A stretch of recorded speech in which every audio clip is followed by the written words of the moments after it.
Salam Bapak Ibu Saudara yang terkasih dalam nama Tuhan kita Yesus Kristus. Kembali lagi di Studio Kristen Channel. Terima kasih sudah mendukung perkembangan channel ini dengan cara subscribe, komen, dan share. Baiklah Bapak Ibu Saudara, pada kesempatan ini kita akan melihat bagaimana para polemikus Islam dipermalukan oleh Bang Edis. Mari kita dengar debat ini dan mari kita menyimak video ini. Ini dia videonya, selamat menyaksikan. Tuhan Yesus memberkati kita. Jadi begini Sob, pertama kamu sudah mengakui bahwa sumber perdebatan antara Islam dan Kristen adalah Al-Quran, adalah kitabmu yang mengkritik, kata kamu, mengkritik ajaran-ajaran terdahulu. Tapi ketika orang Kristen tanya balik, mengkritik balik, kalian kejang-kejang, kalian marah-marah, demo di Monas bersilit-silit. Ya, jadi seperti itu Sob ya. Sekarang begini Sob, sekali dulu saya ketawa ya. Begini Sob, saya punya pertanyaan kepada kalian Sob. Bukan hanya kepada kamu saja Sob, kepada seluruh umat muslim. Karena saya sudah 13 tahun mendalami Al-Quran, ketika saya berdiskusi dengan Usop dan kawan-kawan, tidak pernah ada satu umat muslim yang menggunakan Al-Quran untuk menjelaskan agama Islam. Nggak pernah ada. Sekarang saya tantang Sob, saya tantang, kalau ada umat muslim yang berani buka Al-Quran untuk menjawab pertanyaan-pertanyaan saya seputar Al-Quran, tolong ini dicatat, saya terjun dari Monas, kepala saya di bawah. Kalau ada umat muslim yang membuka Al-Qurannya untuk menjawab pertanyaan-pertanyaan saya seputar agama Islam, yang konon katanya Quran itu mengkritik, menyempurnakan kitab-kitab sebelumnya, kitab yang sempurna, menjelaskan segala sesuatu, tapi ternyata hampir-hampir tidak ada gunanya ketika digunakan dalam perdiskusian lintas agama. Satu pertanyaan pertama, di mana dalam Quran disuruh menerjemahkan Quran itu ke dalam bahasa Indonesia? Di mana perintahnya dalam Quran disuruh menerjemahkan huruf-huruf Arab itu ke dalam huruf abjad-abjad huruf Latin? Jawab dengan Quran. Kalau ada di Quran, saya lompat dari Monas. Yang kedua, di dalam Al-Quran katanya kitab lengkap, kitab yang jelas. Tunjuk perintah supaya umat muslim sunat di dalam Al-Quran. Kalau ada, saya lompat dari Monas. Yang ketiga, di mana dalam Al-Quran suruh naik haji ke Mekah? Kalau naik haji ada, memang suruh naik haji ada, tapi suruh naik haji ke Mekah kalau ada di Quran, saya lompat dari Monas. Kemudian yang ketiga, di dalam Al-Quran katanya Ibrahim istrinya 2. Tunjuk dalam Quran kalau ada Ibrahim istrinya 2, saya lompat dari Monas. Di dalam Al-Quran dikatakan bahwa ibunya, Islam mengatakan bahwa ibunya Ishak dan ibunya Ismail berbeda. Satu namanya Sarah, satu namanya Hajar.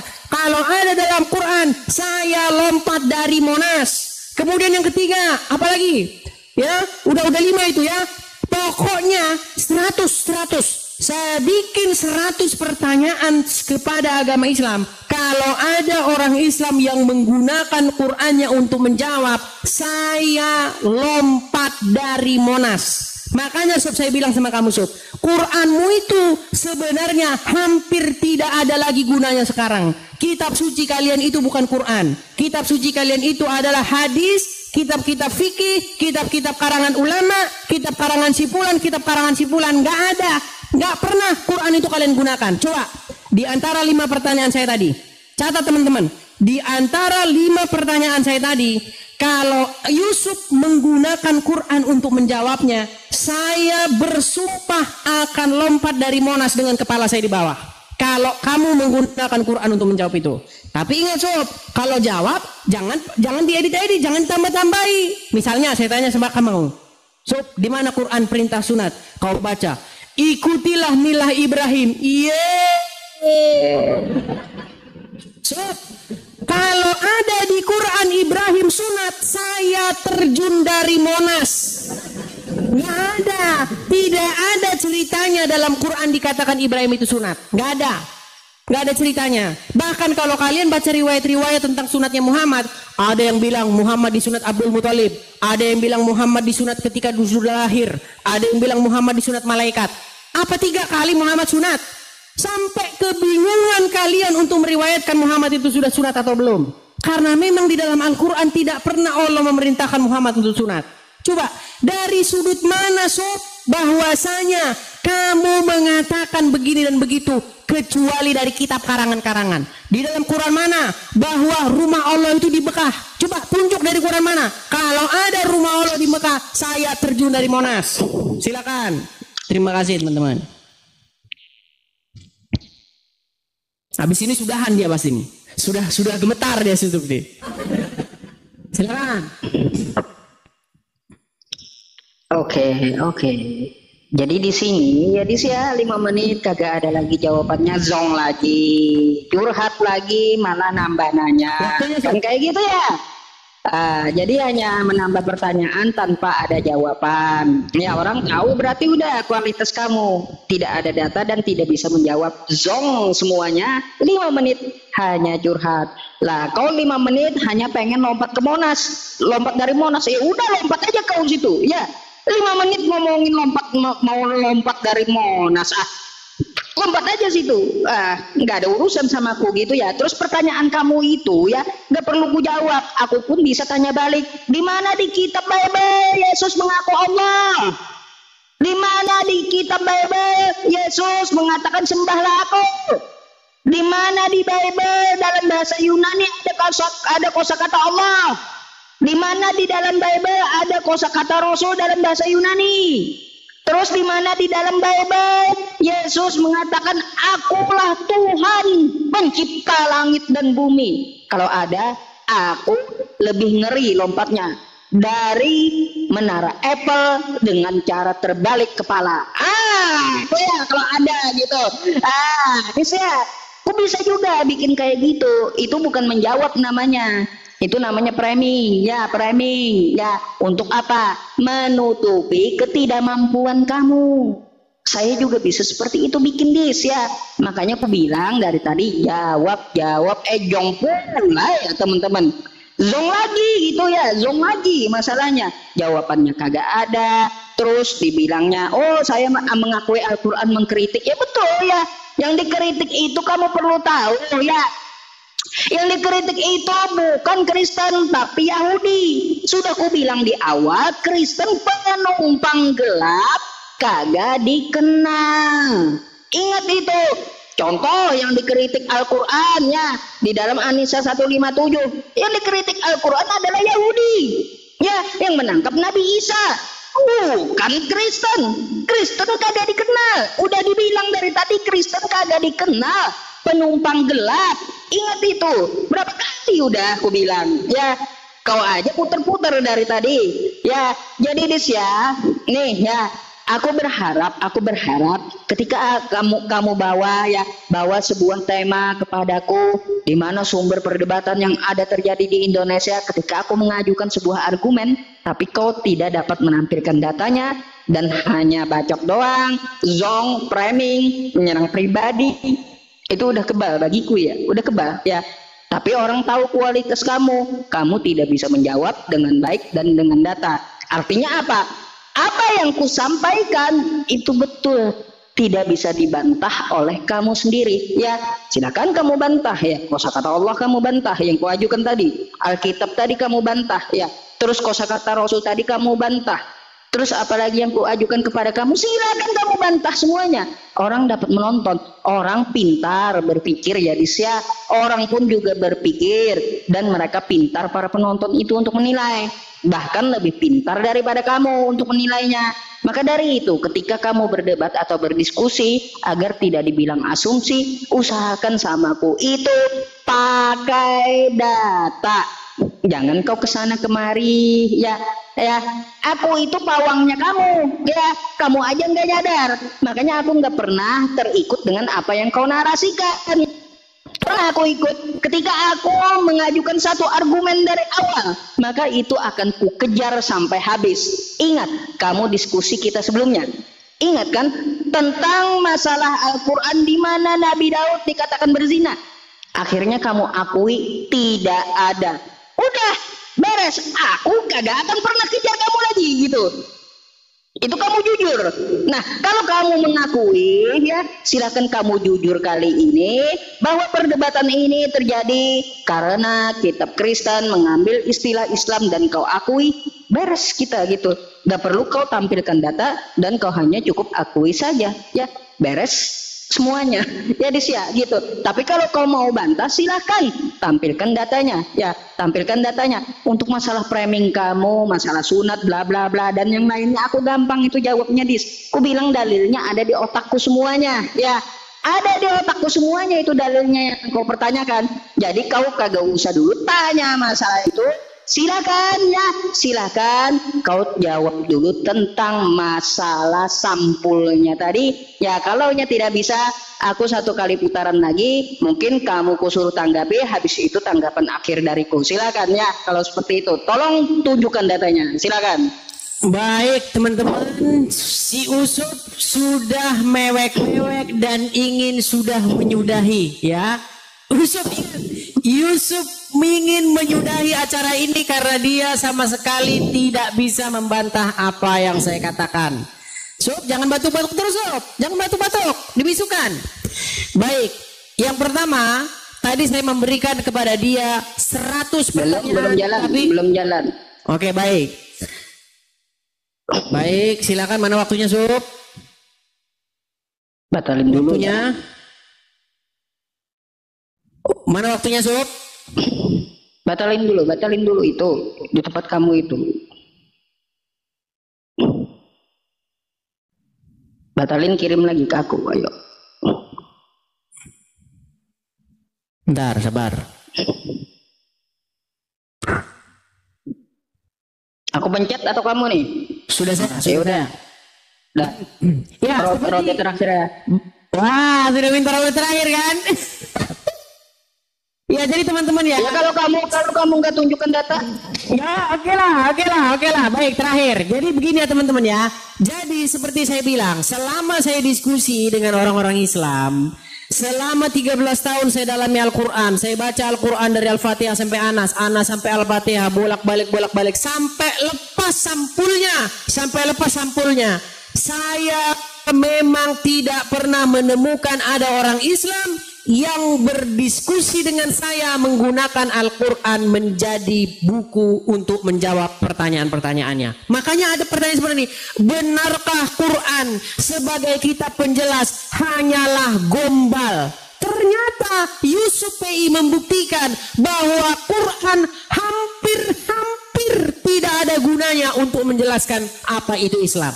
Pertama, saya tanya tadi sama Yusuf, Sob, di mana Sob di dalam Al-Quran bahwa umat Islam itu harus menerjemahkan Quran ke dalam bahasa Indonesia?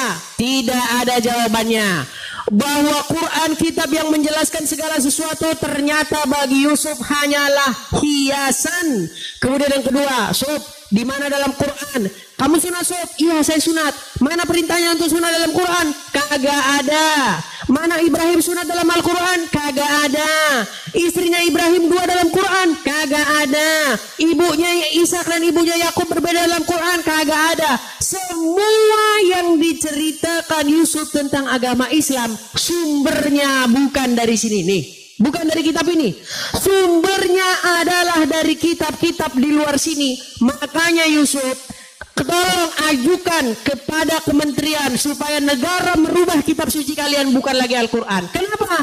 Karena ternyata Al-Quran itu tidak kalian gunakan untuk menjawab pertanyaan-pertanyaan seputar agama Islam. Ketika kalian bilang, orang-orang Kristen yang disalibkan itu bukan Isa, Isa itu diselamatkan, yang disalibkan itu adalah Yudas.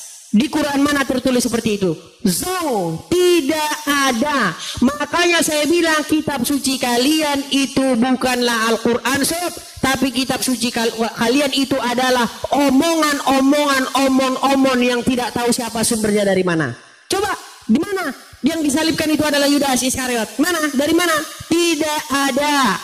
Kemudian kamu tadi ngajukan pertanyaan saya. Kalau begitu saya juga bisa ngajukan pertanyaan kepada kamu. Mana Yesus ngaku bahwa dirinya adalah Allah? Gak ada Sob. Gak ada. Ngapain Yesus ngaku Allah? Allah itu adalah Tuhannya Muhammad yang kata Aisyah, bahwa Allah tiada lain, tugasnya hanyalah menuruti keinginan Muhammad. Aisyah ngomong seperti itu. Di mana dalilnya bahwa Aisyah ngomong seperti itu? Oh, ada, bukan nggak ada. Nih, bahwa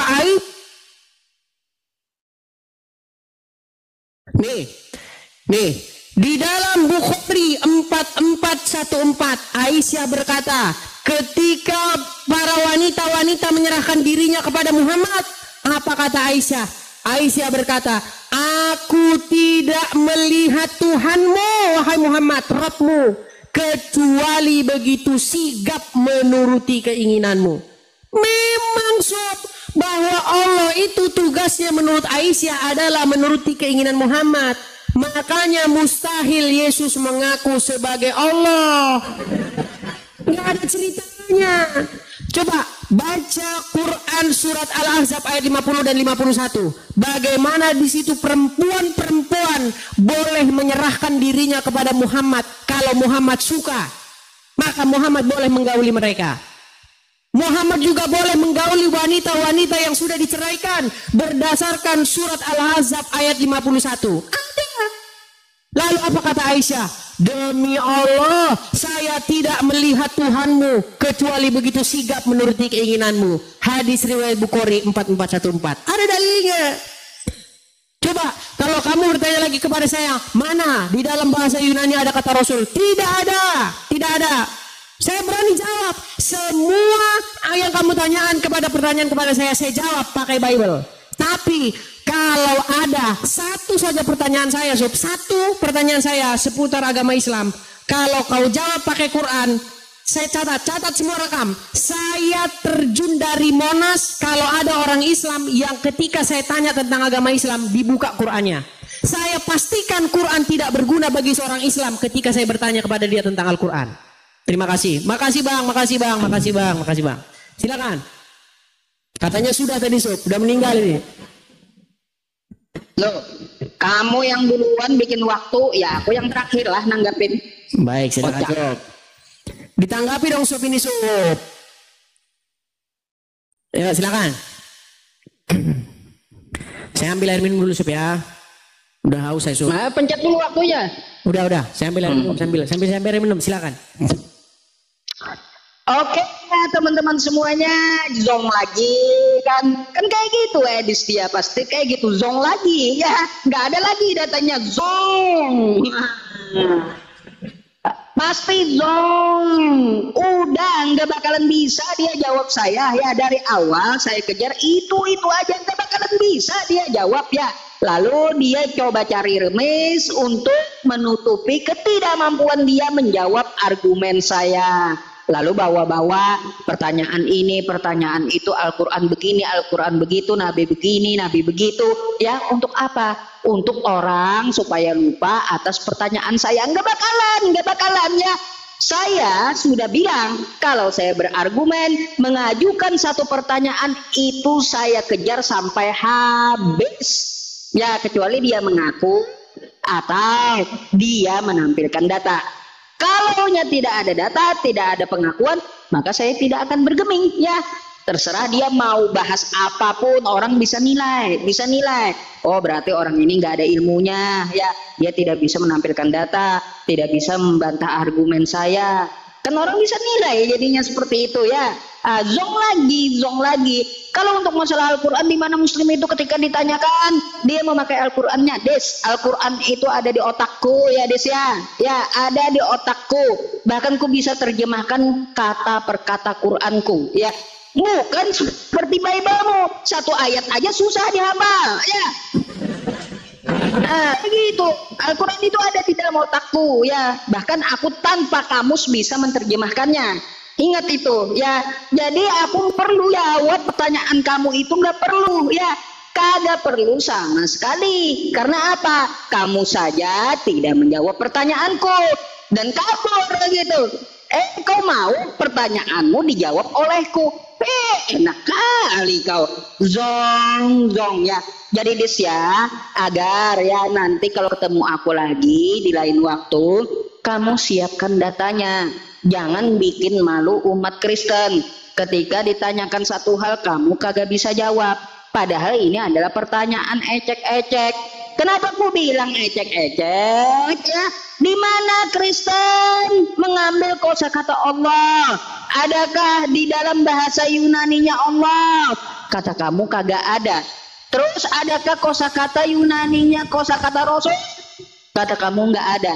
Secara tidak langsung kamu sudah mengakui bahwa inti permasalahan perdebatan yang terjadi di Indonesia adalah dari kitabmu, ya.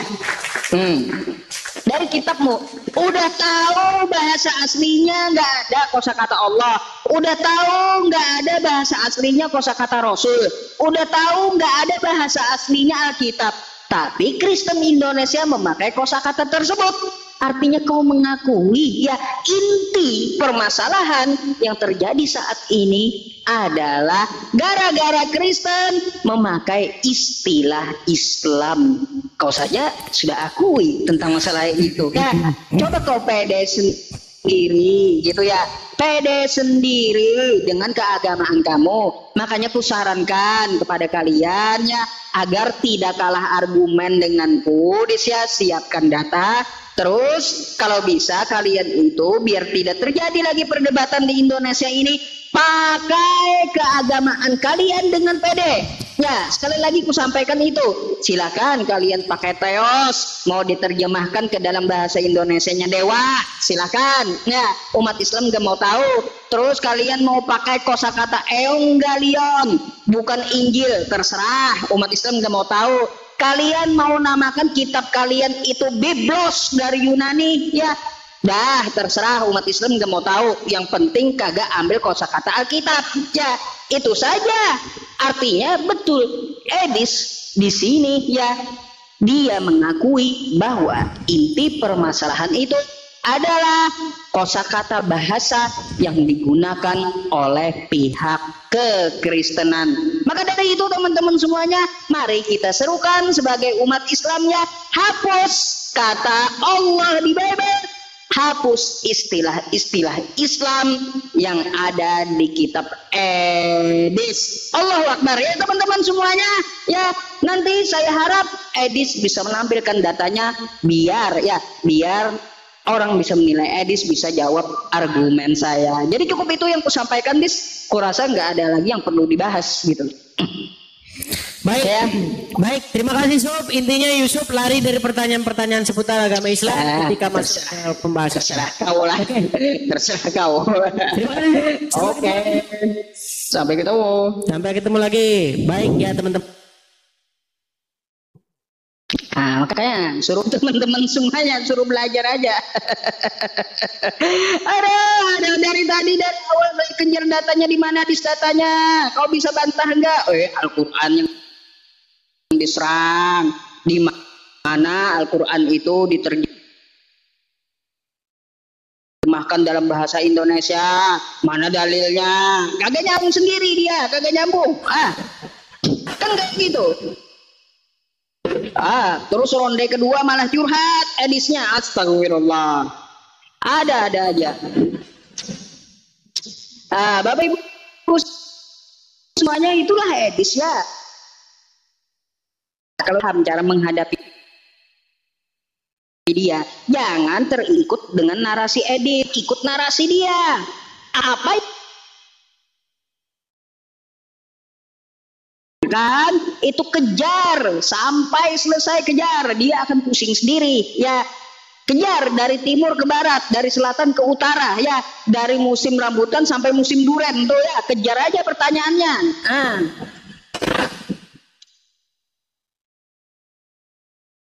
Aja dia akan muter dan selalu framing. Dengarkan aja, orang bisa aja nilai yang kayak gitu ya teman-teman ya. Memang sih dia itu karakternya menghujat, dari dulu menghujat memang.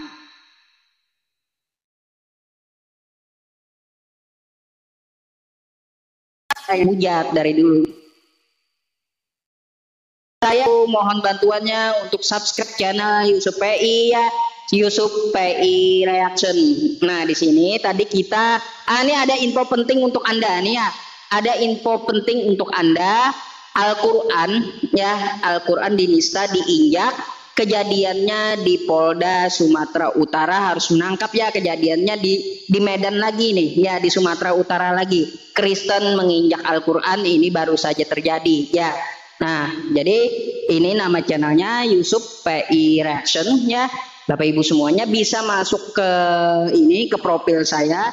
Nanti ada ke bagian YouTube, tontonlah YouTube tersebut ya, agar ya bisa membantu dakwah kita meluas ya. Terima kasih, syukron jazakumullah untuk Bapak Ibu semuanya. Terus ada satu lagi nih YouTube saya juga ya, nama channelnya adalah Yusuf PI Live. Jadi dia bergambar putih ya. Terus di sini PI Reaction channel YouTube saya ya. Terima kasih, syukron jazakumullah atas bantuannya ya, yang telah subscribe channel YouTube saya. Nah, Bapak Ibu semuanya, ini kan belum jam 10 malam di tempat saya ya, karena sudah selesai dengan edis ya. Saya berencana untuk mengganti akun saya live streaming di akun satunya ya, untuk berdiskusi lagi dengan kawan-kawan kita yang Kristen. Nama akunnya itu adalah Yusuf PI 3. Ini mungkin Bapak Ibu semuanya bisa follow dulu akun saya yang satunya ya Bapak Ibu, dan akun saya yang satunya ya Bapak Ibu dan saudara-saudariku, kita akan mengadakan live streaming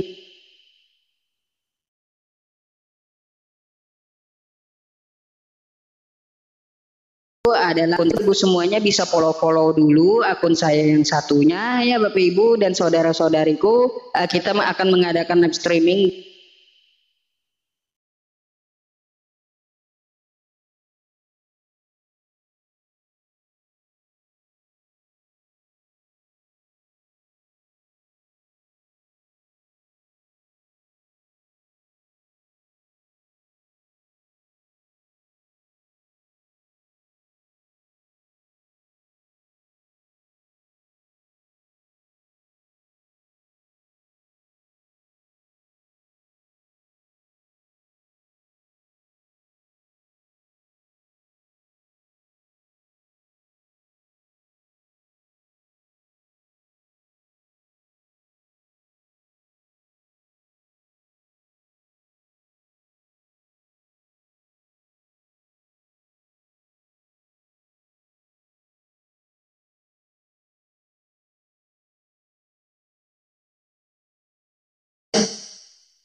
hari Jumat siang. Oh, habis sholat Jumat ya? Iya. Jumat barokah kan? Jumat barokah, Mas. Di Semoga. Makassar. Iya. Oh, Bang Andi hadir ya, wakil saya. Insya Allah. Pade juga hadir dong. Wes, kalau sekarang saya itu di silet aja gak keluar darahnya ini kalau sekarang nih. Di sana itu insya Allah teman-teman doakan ya, dalam rangka rapat akbar ya, MMCI dengan Apis Ulsal, kemungkinan ada rekan Arimatia juga ikut. Itu dalam rangka dukungan pembangunan Pondok Pesantren Internasional Nur Maulida di Bolangi, Sulawesi Selatan. Dikomandoi langsung oleh Pesantren Apologet. Bang Andi jangan lupa pesantren Apologet Internasional. Iya, itu dia. Nur Maulida di Bolangi, Sulawesi Selatan. Ya, teman-teman yang mungkin punya sesuatu, satu batu merah atau apa ya, silahkan aja hubungi kami panitianya, dan nanti penyaluran di rekening Makassar Mualaf Center Indonesia di rekening 401 3000 tambah 17173 Bank BTN atas nama Makassar Mualaf Center Indonesia. Proposal dan semuanya sudah jadi. RAB-nya Pak Saiful juga belum nggak tahu. RAB-nya udah jelas. Kenapa Pak Saiful gue bawa-bawa ya? Nah, kira-kira gitu teman-teman, dukung ya. Yang di Makassar Bang Andi diumumkan, Bang Andi. Diumumkan untuk tahun depan supaya pada siap-siap Bang Andi, mulai nabung Bang Andi. Ya, insya Allah tahun depan milad kedua API di Bolangi, Sulawesi Selatan. Insya Allah rencananya yang datang itu Ustadz Abdul Somad, Ustadz Hadi Hidayat, dan Habib Hanif. Insya Allah ya doakannya. Ya mulai sekarang persiapkan diri teman-teman semuanya supaya bisa bergabung di sana. Mantap kan? Ya. Jadi saudara-saudaraku ya, milad api yang kedua tahun depan, bulan September tahun depan, tepatnya akan diadakan di Bolangi, Makassar, di tempat wisatanya Bang Zuma.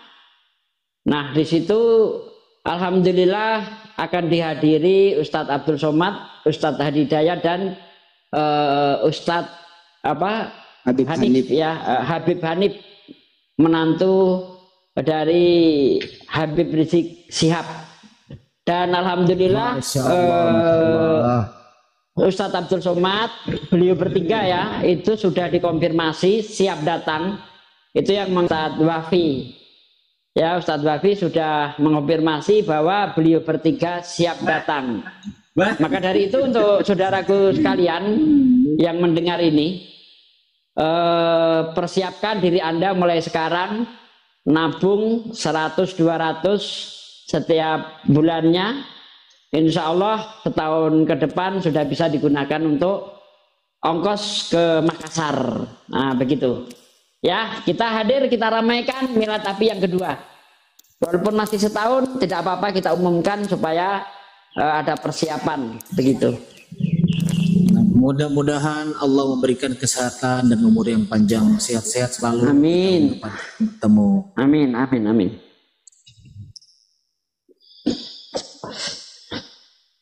Nanti insya Allah 6 bulan sebelum hari H,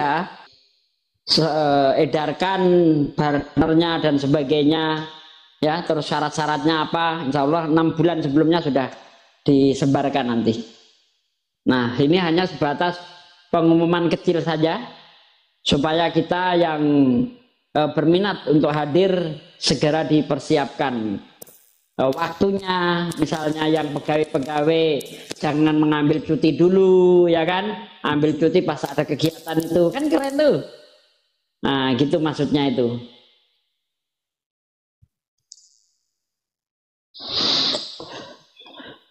Maaf, nah, nabung buat apa? Buat ongkos ke Makassar, mengikuti milad yang kedua nanti, yang akan dihadiri oleh Ustadz Abdul Somad, Ustadz Hadi Hidayat, dan Habib Hanif Asegaf. Nah begitu. Nabung buat diri sendiri. Iya, buat diri sendiri untuk ongkos ke sana. Bukan untuk kita, buat diri sendiri. Betul. Karena di sana itu tempat sudah ada, kita bisa pasang tenda, bisa ya indah tempatnya lah, karena di tempat terbuka. Ada rumah hobbitnya juga sih. Ya kalau nggak mampu menampung rumah hobbit, ya kita bisa tidur di tenda, tidur di barak, mantep deh. Di masjid juga ada luas. Ya, Al-Atos ya, maaf bukan Asegaf ya, Al-Atos. Iya ya. Pak Hanif Al-Atos. Ya. Jadi kapan, ini ada yang nanya kapan itu? Tahun depan bulan September pas milad api yang kedua, insya Allah kita ramaikan. Itu nanti Pak De memang itu harus dipersiapkan betul-betul matang, karena dengan informasi datanya Ustadz Abdul Somad dan Ustadz Hadi Hidayat. Iya, saya tahu. Akan membludak. Saya tahu orang Makassar itu seperti apa kalau menerima tamu. Mereka akan maksimal mungkin untuk mempersiapkan semuanya itu. Iya. Saya tahu orang Makassar itu budayanya keren itu. Ya. 1 minggu sebelum hari H saya sudah ada di sana Pak De, bantu-bantu. Siap. Sambutannya saudara-saudara kita Makassar itu keren pokoknya. Ini juga informasikan kepada teman-teman semuanya ya, mohon doanya tim dari Sumut, Kota Medan berangkat ke Samosir malam hari ini, terus nyebrang di Danau Samosir ke salah satu tempat, perjalanan makan waktu bisa sampai subuh di sana untuk negosiasi penjemputan salah satu ukti yang dihamili paksa, kemudian dipaksa jadi Kristen, makan babi, segala macam lah. Alhamdulillah ada mediasi dari penegak hukum, pihak kepolisian. Ya, ibunya sekarang dalam perjalanan diantar oleh tim Api Sumut. Ya, semoga berlangsung dengan baik. Itu sih, mohon doanya teman-teman. Ya, amin. Itu ada yang nanya, kira-kira ongkosnya berapa? Kalau untuk daerah Jawa 5 juta deh pulang pergi. Ya itu udah termasuk makannya dan sebagainya. Kalau untuk di luar Jawa mungkin sekitar 7 jutaan ya. Untuk ongkos pulang perginya. Termasuk udah uang saku lah itu. Nah, dipersiapkan itu 5 juta untuk daerah Jawa, 7 juta untuk daerah luar Jawa. Pak De sok tahu aja masalah. Iya tahu lah, saya kan orang luar Jawa. Waktu ke Makassar kan segitu Bang Andi. Bisa untuk mengirit bisa lewat kapal laut kok. Kapal laut boleh, kalau lebih irit lagi. Jadi misalnya teman-teman yang ada di Jawa Timur, yang kumpul di Surabaya, kapal laut itu berangkat maghrib itu ya, sampai besok jam-jam 10. Itu ya semalam suntuk doang. Murah. 500 kalau 350 ekonomi. Taruhlah 500 Bang Andi. Kalau untuk Jawa Tengah ada yang nanya kapan gitu kan. Intinya bulan September. Untuk tanggalnya kita belum tahu ya. Kalau nggak salah ya paling tanggal 16 seperti kemarin lah. Kalau untuk Jawa Tengah bisa ngumpul di Semarang, Tanjung Mas. Kalau untuk di Jawa Timur Tanjung Perak. Kalau untuk di Jakarta kalau mau ngirit ya Tanjung Priuk. Itu irit banget itu. Naik kapal, Bang Andi. Naik kapal lebih murah. Betul.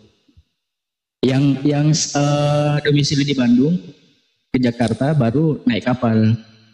Ya kalau itu dari paling Bandung ya ke Jakpus betul. dulu, Jakarta dulu. Ke Jakarta dulu. Naik kapal paling PP Jakarta Makassar Jakarta sekitar makan sejutaan. Iya, kurang lebih segitu. Kalau mau lebih enak ya ambil kamar di dalam kamar itu ya kayak hotel, ada TV, ada Pak Martel juga berisik, jadi mengganggu sekali kan gitu. Di mute. Jadi aku mau ngomong, nggak boleh ngomong lah Bang. Ya silakan Bang. Iya. Bang Andi. Apa ada Bang Andi tadi? Bang. Iya ada apa Bang? Pak Saipul jam berapa berangkat katanya? Udah berangkat ya Bang. Udah berangkat, alhamdulillah. Kan tadi mana mau berangkat dalam perjalanan.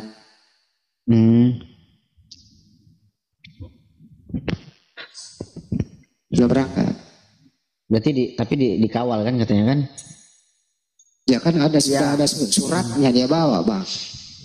Berdasarkan hukum dia jalan, bukan berdasarkan udah kan ada LP ditindaklanjuti, sudah ada mediasi gitu. Nggak ada hotel lagi nih, naik kan Bang hotel. Kalau kita ada di sini Pak De berdua pada ada hotel mau naik, kasihan inspirasi sepi. Di mana-mana gue naik pasti sepi. Nggak ada yang mau kalau ada gue. Kenapa ya? Betul. Siapa berani naik? Coba Bang Andi nggak ada. Kreak mereka itu. Kenapa sih takut sama gue orang gue? Apa sih? Ketawanya itu Bang. Orang gue tuh ngomong tuh sederhana, gitu nggak ada hujatan berdasarkan data gitu ya. Kalau lu nanya sama gue nggak bisa jawab, nggak mungkin gue jawab ngarang-ngarang gitu. Aku orangnya tuh paling bijak, demokrat gue, toleran gitu. Ya memang sih kita butuh ketawa sih, memang kadang ketawa kalau lagi lucu. Masa kalau ada lucu gue nangis, kan gue masih normal. Kayak apalagi tadi kalau, kan Daud menderita, istrinya yang merasa nikmat, ya tertawa lah kita. Iyalah. Ya paling kalau misalnya dalam keadaan pertama kan terpaksa. Ya jangan lama-kelamaan jangan lepas. Ada aja Tuhan kok kayak gitu. Gimana sih? Berarti besok Besok kalau itu jadi password itu besok itu. Ya, Kalau masuk Komal sini kan, jumpa Bang Handi. Assalamualaikum, waalaikumsalam. Jangan Bang, jangan.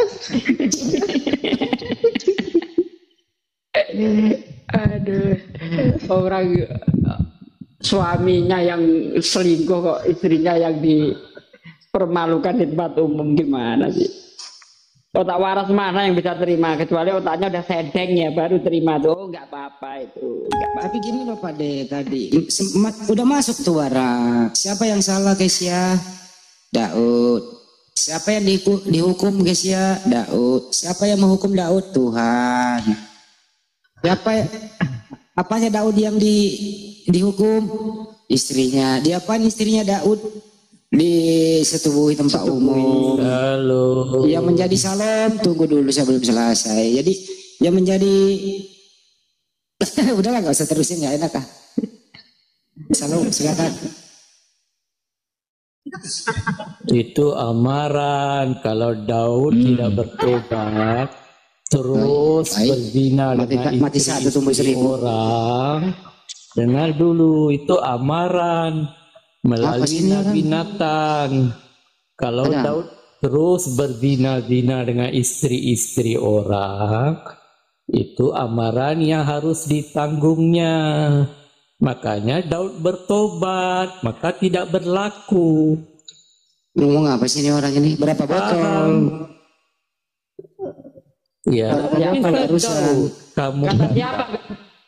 Ini aduh. istri Daud diserahkan kepada orang-orang lain, itu kan amaran melalui Nabi Nathan. Kalau Daud terus merebut istri orang, membunuh Istri orang. terus Terjadi nggak tuh? berzina Terjadi dengan nggak, Bang? istri-istri Terjadi enggak? orang, Pertanyaan saya terjadi enggak? tidak terjadi sebab Daud Coba buka 2 bertobat. Samuel 16. Coba kau buka 2 Samuel 16 ayat 22 coba. Baca. Iya baca. Nanti nggak percaya kalau saya baca. 2 Samuel Iya. 16 ayat 22. Coba. Terjadi enggak tuh di situ? Yang terjadi anaknya mati, anak hasil zinanya Baca mati. dulu 2 Samuel 16 ayat 22, kau baca dulu di situ. Tidak terjadi, kau salah Udah, Bang. baca, itu amaran. Kalau nggak mau baca Dengar udah. dulu. Bang Andi dengar mau dulu. ditanggapin enggak Bang Andi? Coba Males saya. bukakan 2 Samuel. Lagi. Dia semangat. Mantu dia. Itu amaran Orang mau oleh permanen Nabi gini, Pak. Nathan, Kita nggak punya. amaran oleh Tuhan. Jadi biar aja dia melalui ngomong sendiri Nabi Pak De. Kita ngomong Nathan, aja kalau berdua. Daud dengar, Jadi kalau istrinya kalau Pak De Daud terus kan berzina dikasih dengan tuh. istri Tadinya dia bilang orang, jangan merebut-rebut jangan istri jangan orang, dilepaskan, mengini-ngini jangan, istri orang, jangan. maka itu yang akan Marilah kita terjadi. jangan.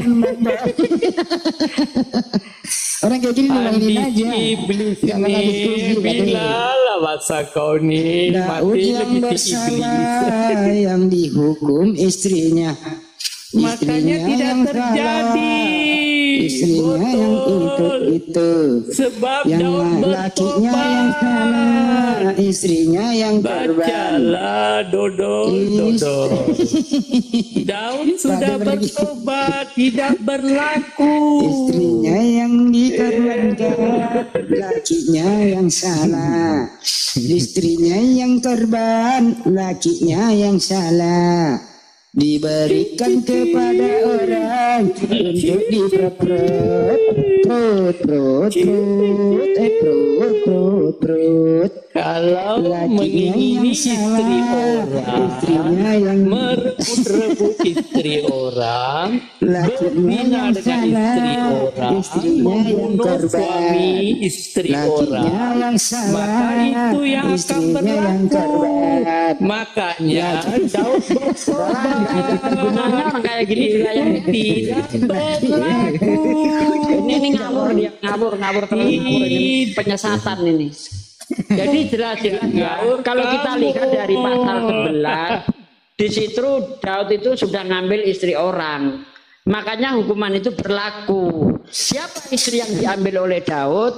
Yang diambil oleh Daud adalah istrinya Uria, namanya Bathsheba. Melalui Nabi karena Nathan, perbuatan Daud itu, Daud akhirnya dapat anugerah. Ya, jadi Daud tidak bertobat. Justru Daud itu tidak dapat bertobat. Hadiah yang melimpah ruah. Tidak. Karena di dikatakan telah kuberikan istri Tuhan rumahmu, istri-istri Tuhan untuk diampuni bagi orang Yehuda dan orang Israel. Kalau itu masih diampuni, janganlah kamu tambah lagi ini dan itu. Nah, jadi kalau masih belum cukup juga aku tambah Daud, nah, kan begitu. Daudnya itu nggak dapat hukuman apa-apa, nggak dapat. Yang bersalah. Yang justru yang terjadi adalah orang-orang yang di sekitar Daud. Anaknya dibikin mati, istrinya dijadikan aktor pemain prot-prot di tempat umum dan sebagainya. Ini kan Tuhan apa kayak gini nih? Kok nggak ada bedanya dengan Germo kayak gitu kan? Ngambil istri orang lalu dijadikan aktor pemain prot-prot di tempat umum. Ini apa kayak begini? Mikirlah Ten, mikir, jangan modal imani doang Ten. Coba, masuk akal tidak? Orang lain yang bersalah, orang lain pula yang menanggung akibatnya. Aturan Daud lah yang dihukum. Daud yang harus dilempari batu, sebagaimana hukum Taurat. Orang yang berzina harus dirajam. Ini enggak, malah anaknya yang dibikin mate, istrinya yang dijadikan aktor pemain seks. Ini kan ngawur kayak begini ini. Tapi bagi orang Kristen mungkin otaknya sudah soak, kayak gini dianggap wajar aja. Tapi bagi kita orang yang berakal sehat, itu jelas perbuatan cabul. Itu bukan perbuatan yang beradab. Itu menodai kesucian Tuhan. Tuhan itu maha suci, tidak mungkin perbuatannya cabul. Begitu. Suaminya yang salah, istrinya yang korban. Suaminya yang salah, istrinya yang korban. Waalaikumsalam warahmatullahi wabarakatuh. Mengapa? Ini orang Islam nih, saya tanya sama orang Islam, kalau Anda punya Tuhan kayak begitu gimana? Lebih baik menuhankan pohon daripada yang begituan. Kalau saya punya Tuhan kayak gitu, saya suruh nganga mulutnya, saya kencingin. Kalau Tuhanku begitu ya, itu kan Tuhan mereka ya, terserah. Cuma kalau Tuhanku seperti itu ya saya suruh nganga mulutnya, saya kencingin gitu. Lakinya yang salah, bininya yang korban. Rod. Kan gitu lagunya, lagu baru nih Pak De. Lakinya yang salah, istrinya yang korban. Rod. Gitu aja deh. Iya. Lagu baru nih.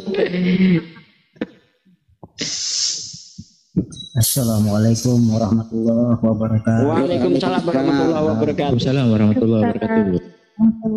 Salam kenal Bang Andi, Bang Inspirasi Kehidupan, Pak Ade Ustaz. Ya, Bang.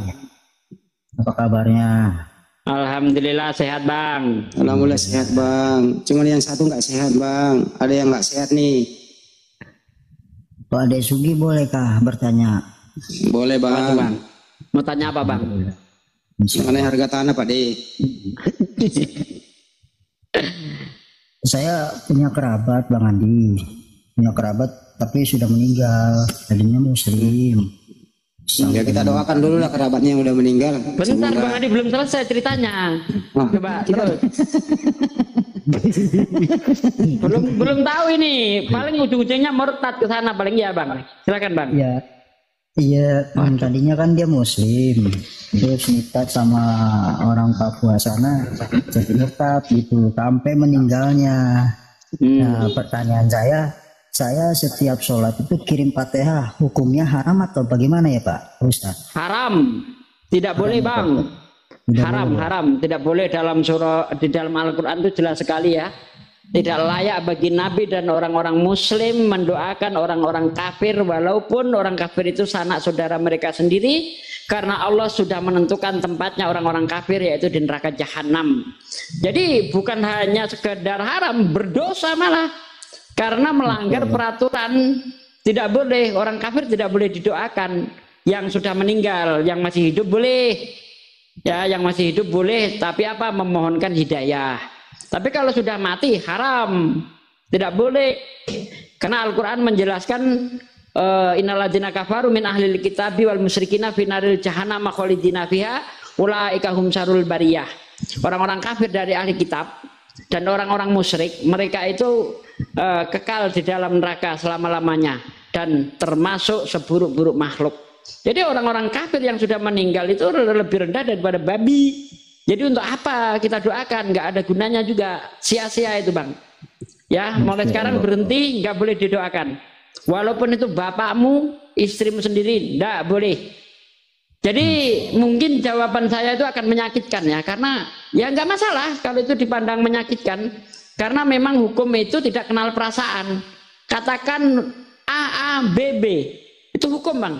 Tidak boleh dibikin samar-samar. Dalam Al-Quran kan jelas sekali, hei orang-orang yang beriman, janganlah kamu hei orang-orang yang beriman, katakanlah yang hak itu hak, yang batil itu batil. Jangan kamu menjadikan keduanya itu samar, nggak boleh. Katakan hak hak, batil batil. Nah begitu bang. Walaupun itu menyakitkan, nggak apa-apa. Kayak sekarang saya ini semacam itu hukumnya itu saya nggak tahu tuh bagaimana. Nah, kalau nggak tahu nggak ada masalah bang. Enggak, kalau nggak tahu nggak apa-apa. Mau bertanya. Masya Allah. Ya, tapi kalau sudah tahu jangan gitu. Orang tidak dihukum karena kalau dia tidak tahu, kecuali pura-pura tidak tahu gitu. Betul. Sekarang abang udah tahu ya, entar dulu bang Abi, jangan diperpanjang. Abang udah nggak tahu, tadinya nggak pas. Sekarang udah tahu ya, jangan dilakuin lagi. Paham? Iya paham bang. Oke, makasih. Ya kan gini, kalau yang nanya ini muslim sejak kecil itu enteng aja kita jawab bang Andi. Kadang yang agak berat itu mu'alaf yang nanya, ya kan? Bagaimana ibu saya nanti kalau meninggal, gitu kan? Kalau saya jawab apa adanya. Kalau kamu nggak terima dengan hukum Islam, silahkan keluar dari Islam. Islam nggak butuh kau. Jadi di Islam itu toleransi itu untuk orang di luar Islam. Kalau orang udah di dalam Islam harus taat, tunduk, patuh terhadap aturan Islam. Apa aturan Islam? Maka jawaban kita sami'na wa ata'na. Aku dengar, aku patuh. Nggak boleh dipikir kalau begitu gimana ya? Oh, nggak bisa. Tidak kenal toleransi untuk intern Islam. Sami'na wa ata'na. Aku dengar, aku patuh. Begitu bang, sikap orang Islam yang baik. Nah kalau mu'alaf dengan peraturan ini membuat dia goyang, ya silahkan kalau mau keluar. Islam nggak butuh kau. Nah gitu kalau saya sih. Iya bang. Aduh terima kasih bang pencerahannya. Saya ragu bang. Tapi kalau kayak menurut pribadi saya, emang saya nggak tahu hukumnya itu ya bang. Iya nggak apa-apa bang. Kalau nggak apa-apa. Ikhlas benar kayak ngedoain kayak almarhum orang tua sama kerabat semua saudara. Saya pikir saya Allahi aja dah saya bilang. Makanya saya juga dalam hati saya tuh saya bertanya juga apa iya ya. Makanya saya penasaran, saya tanya-tanya dulu dah. Pas saya dimasukin sama Bang Inspirasinis kebetulan. Berarti ini diskusi lintas agama bang, kita. Iya. Oke. Makasih ya Bang Andi ya. Iya Bang. Iya. Sama-sama Bang. Dikasih penyerahan. Salam dari Jakarta Kemayoran Bang Andi. Oh iya. Kemayoran nggak tahu kau. Kemarin Bang Andi. Kenapa kau nggak pernah hubungin saya? Sering kumpul-kumpul kemarin sama Bang Juma. Kemarin saya WA terus sama Bang Andi. Yang mana nih? Yang tadi sore juga aku ya sama Bang Andi. Coba ping lagi, gua nggak tahu yang mana nomornya. Hari ini yang masuk WA ke saya 720,5. Gimana gue bisa baca? Nah, 720,5. Yang daftar di aplikasi API itu loh Bang Andi. Oh itu yang daftar. Kalau yang udah daftar gitu daftar aja Bang. Ya udah masuk bergabung Jabodetabek, kan ada API Jabodetabek tuh Bang komalnya. Ya nanti abang masuk situ gabung-gabung, kenal satu sama lain, oke? Bukan di rusun TAP 3 ya Bang Andi ya? Apa? Bukan di rusun TAP 3 Bang Andi ya? Jabodetabek, Jakarta, Bogor, Tangerang, Bekasi, gabungnya di situ. Bang Andi Cempaka Putih atau Waduh, kenapa alamat gua? Ini medsos. Ya Allah. Ya, Kalau alamat nanti di WA aja. Ya, baik. Maaf ya Bang Andi ya. Oke. Oke, Bang. Terima kasih banyak semuanya. Aku dulu di situ, dulu di tahap 3. Ya udah. Terima kasih. Assalamualaikum. Ya, sebelum turun nyanyi dulu. Lakinya yang salah, istrinya jadi korban. Rot. Ya, coba ulang. Oh iya. Maaf Bang Andi, Pak Desugi, yang satu lagi boleh? Waduh, sebelum bertanya, nyanyi dulu. Lakinya yang salah, bininya yang korban. Rot. Coba. Iya, keren.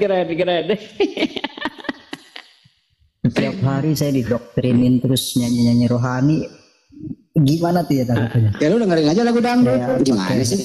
Takut tersinggung. Nggak pakai headset, kayaknya merasa gimana gitu. Saya takut apal doang. Namanya lagi konsen denger itu. Ya udah, abang ganti nyetel YouTube yang isi debat. Nah gitulah caranya. Posisinya lagi pegang setir di belakang, setel lagu rohani gitu. Ya biarin aja bang, mau nyetel lagu apa kek? Anda nyupirin gitu maksudnya atau sopir online? Saya Grab. Profesinya driver pribadi. Bos saya Kristen, tapi dia nggak pernah ke gereja. Tapi dia suka begitu. Ya udah sekali-kali lu putar debat beginian dia dengerin. Gimana sih lu? Gak usah takut dipecat. Kalau dipecat lu hubungin gua. Oke? Kayak dia bosanya. Cuman dia doang yang bos. Ya udah bang, obatnya ya dengerin aja debat-debat bang. Itu aja. Insya Allah nggak mempan itu. Iya, aman itu dah. Selalu saya Bang Juma. Lu kemayorannya mana sih? Beda gitu aja. Gimana? Dia kemayorannya mana? Bendungan Jago. Gimana?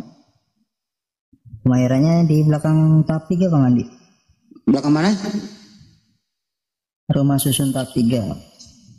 Oh di situ. Kan rumah-rumah itu loh yang pinggir kali. Ya, kebun kosong. Bukan kebun kosong sana bukan.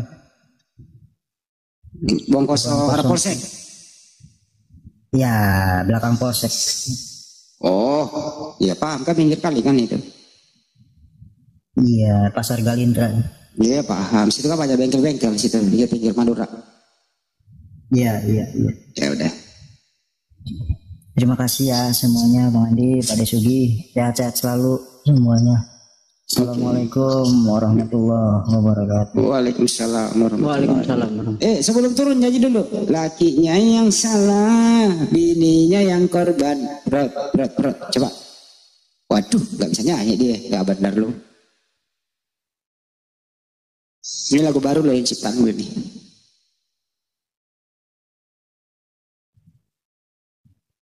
Ada lagi yang mau naik? Susah kalau gue ada di sini. Lagian lu naikin gue inspirasi sama Pak Desugi. Sepi lo kemana lu? Kemana?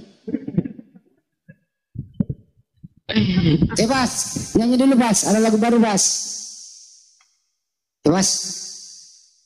Assalamualaikum. Ada lagu baru Pas. Dengerin lagi gue. Lakinya yang salah. Ini dengerin makanya. Lakinya yang salah, bininya yang korban. Rot. Coba. Pas. Gak bener juga nih bocah satu nih. Galatia 5 ayat 16 sampai yang ke-26 mengatakan bahwa hidup menurut daging atau roh. Maksudku ialah hiduplah oleh roh, maka kamu tidak akan menuruti keinginan daging. Sebab keinginan daging berlawanan dengan keinginan roh, dan keinginan roh berlawanan dengan keinginan daging. Karena keduanya bertentangan, sehingga kamu setiap kali tidak melakukan apa yang kamu kehendaki. Akan tetapi jikalau kamu memberi dirimu dipimpin oleh Roh, maka kamu tidak hidup di bawah hukum Taurat. Perbuatan daging telah nyata, yaitu percabulan, kecemaran, hawa nafsu, penyembahan berhala, sihir, perseteruan, perselisihan, iri hati, amarah, kepentingan diri sendiri, pecinderaan oleh roh pencemah, kedengkian, kemabukan, pesta pora, dan sebagainya. Terhadap semuanya itu kuperingatkan kamu, seperti yang telah kubuat dahulu, bahwa barang siapa melakukan hal-hal yang demikian, ia tidak akan mendapat bagian dalam kerajaan sorga. Tetapi buat roh ialah kasih, sukacita, damai sejahtera, kesabaran, kemurahan, kebaikan, kesetiaan, kelemah lembutan, penguasaan diri. Tidak ada hukum yang menentang hal itu. Barang siapa menjadi milik Kristus Yesus, ia telah menyalibkan daging dengan segala hawa nafsu dan keinginannya. Jikalau kita hidup oleh Roh, baiklah hidup kita juga dipimpin oleh Roh. Dan janganlah kita gila hormat, jangan kita saling menentang dan saling mendengki. Ya, dalam kebenaran firman Tuhan ini Bapak Ibu Saudara mengajarkan kita bahwa kita harus menjauhkan diri seperti yang disampaikan tadi, bahwa dalam percabulan, pencemaran, iri hati, fitnah, ya mari kita menjauhkan diri kita dalam hal itu, karena tidak berkenan kepada Tuhan. Nah, dari debat yang sudah kita saksikan dan sudah kita dengarkan bersama, banyak orang yang menyampaikan sesuatu pernyataan mereka sesuai dengan pemahaman mereka tentang Yesus. Tetapi itu salah. Karena kenapa? Kembali lagi kita kepada Alkitab. Alkitab menyampaikan bahwa Yesus Kristus adalah Tuhan. Dia adalah jalan, kebenaran, dan hidup. Tidak ada jalan melalui Bapa kalau tidak melalui Dia, yaitu Yesus. Maka dari itu percaya kepada Yesus, maka hidup akan selamat. Dan kalau tidak percaya Yesus, engkau akan binasa. Maka dari itu bertobat dan percayalah kepada Yesus. Itu saja yang mungkin bisa saya sampaikan. Sampai jumpa.